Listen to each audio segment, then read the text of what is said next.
And I think the most important thing that all of the potential nominees need to do is maintain a moral high ground that says that they're not part of the arrogance of officialdom, which is what Marcus Tullius Cicero referred to it, the great Roman philosopher. The most important thing is we need to talk about those policies that will generate the opportunity society. We need to talk about what they are for and not get drawn down into the muck and the mire of going into a back and forth with Hillary Clinton.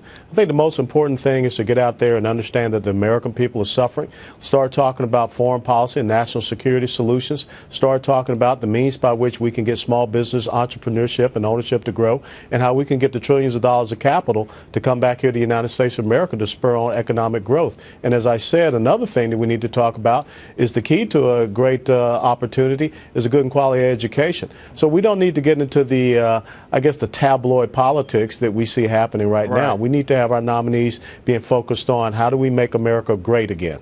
I don't have any argument with all the things that you just laid out there. I will say that during Cicero's time, the people were ruled by an emperor, right? So a lot of people in this country just sort of feel like this is ordained for her. It's hers. She somehow has earned this thing. And if you are to judge your leaders on the moral high ground, someone's got to push this narrative out there because it won't be the media. Well, the most important thing is that you should run against a standard, not so much against a person right now. And if you recall back in the 1980s, you may remember the show Dynasty. Americans are not into dynasties. They appreciated that show with John Forsythe being on television, but they don't want to see that playing out in 1600 Pennsylvania. So I believe that the American people are going to look at individuals that they appear quite disingenuous. And when you look at Washington, D.C., it has almost become a city of no consequence. The things that people are able to do and get away with here in Washington, D.C., the average everyday American cannot get away with. And they will reject that. But they have to see something that is completely opposite, completely different. And that's where anyone that is out there running, I guess, on the Republican side, they need to be able to show that. Well, it's EMAC here. It's good to be with you today, sir. This story has so many different angles to it. When that 3 o'clock in the morning phone call comes to the president, does the American taxpayer want a president who's taken so much money from foreign donors or, anti-democratic countries, and that person could be on the hook due to these donations? I know the Republican National Committee has said that. And the other thing, too, is when is the Federal Election Commission going to investigate the Clinton Foundation? So many of its workers have ended up in the Clinton campaigns as well.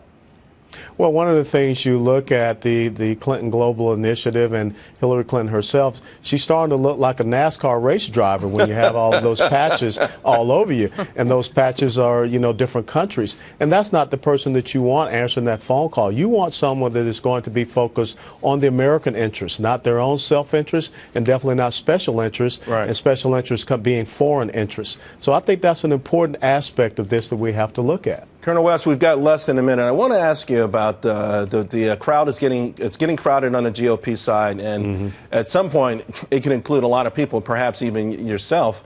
The great fear is that they're going to beat each other up to the point that whoever comes out on the other end of this is going to be just pulp and won't even be able to put up a good, legitimate fight against Hillary. Are you afraid of self-defeat within the party?